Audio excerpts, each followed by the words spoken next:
Sampurasun, Assalamualaikum.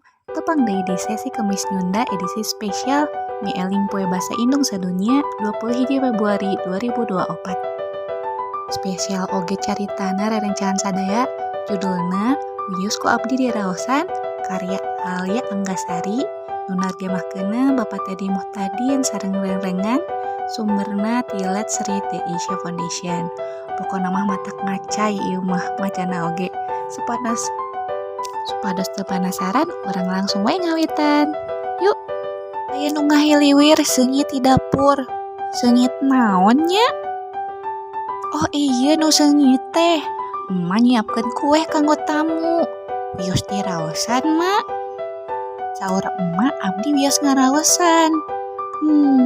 Mending kue nu mana nya? Anu warna-warni ieu namina kue apem. Rasana amis semua asem. Nu ieu oge pikabitaeun. Kue juru tilu ieu namina lupis. Nu ieu langkung seungit. Kue pasagi ieu namina bolu peuyeuk. Kue ieu oge pikabitaeun. Kue buleut nu seungit pandan ieu namina kue ape. Wow, kue ieu mah aya eusian. Dadar gulung eusi gula beureum karesep abdi. Upami karesep abdi mah nya sadayana oge resep sih. Nu teu acan kasebat wae aya aug. Kue putu nu ngahayung teh geuningan. Pokona mah kue-kue tradisional mah juara. Upami karesep aranjeun naon ye?